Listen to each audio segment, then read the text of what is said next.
Hello everyone. We're going to be making a presentation about leadership styles and behaviors.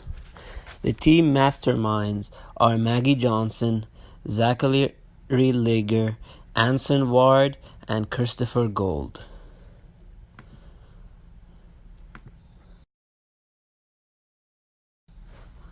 So first of all, we're going to be talking about the delegative leadership style. Leaders give an individual employee or group of employees the authority to make the decision with some given boundaries and conditions. The leader in this type of style usually has no role in the decision-making process unless the people he delegated it to request his help. However, the leader is always accountable and responsible for the outcome of the decision that was made, because he had the authority to delegate the powers and so that they can make a decision.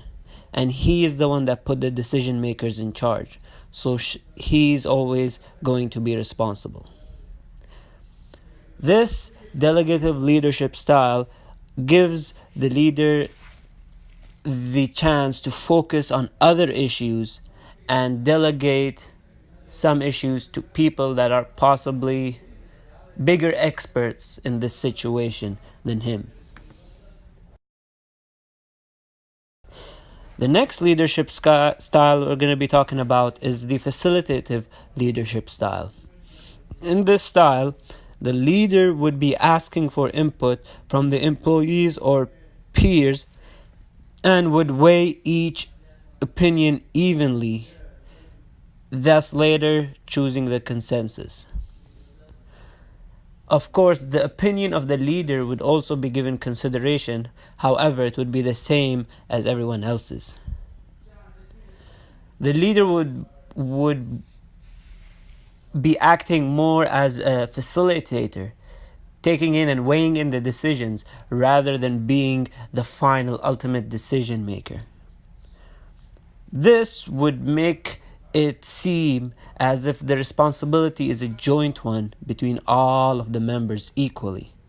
And this would be helpful to motivate the employees more and give them a sense of some responsibility.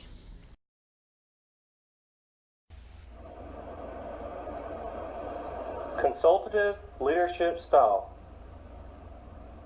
This style deals with leaders asking for input from employees or peers before ultimately making a decision themselves. Employees have their voices heard, and the leader will conclude who is devoted to the company. The results are still accountable by the leader. The consultative leadership style promotes a culture of voicing opinions and can lead to a more informed decision.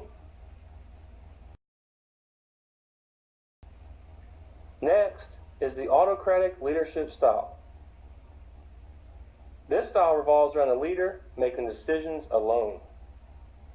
They will not ask for input from employees or peers.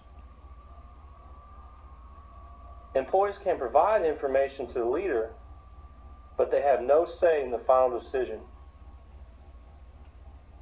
An autocratic leader could even keep employees in the dark regarding his or her decision.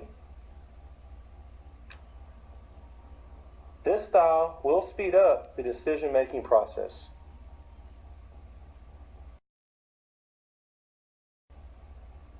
Which style is the best?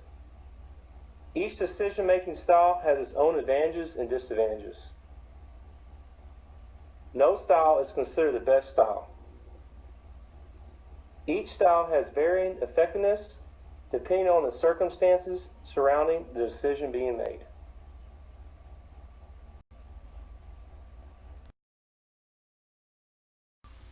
Time-driven model of leadership. This model suggests that there are 7 different factors that lead to some decision-making styles being more effective than others in a given situation. These 7 factors are decision significance, importance of commitment, leader expertise, likelihood of commitment, shared objectives, employee expertise, and teamwork skills. The CEO of Tesla, Elon Musk, is a leader who typically utilizes an autocratic leadership style.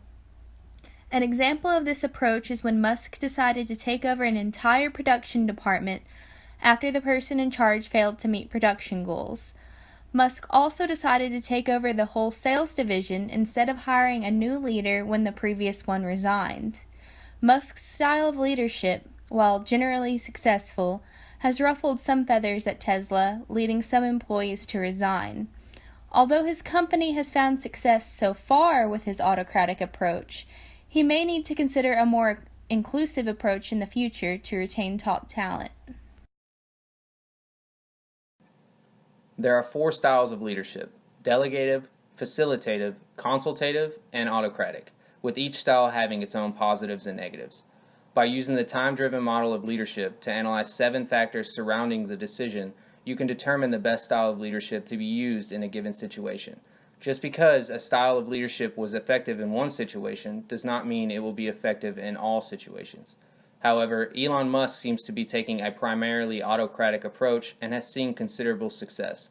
Although this success has not come without casualties, his abrupt decision-making style has led many executives to resign. What is your leadership style? If you have never been in a position of leadership, what style do you think you would use? What leadership style would your ideal boss use? Do you think Elon's autocratic style of leadership is viable in the long run? Why or why not?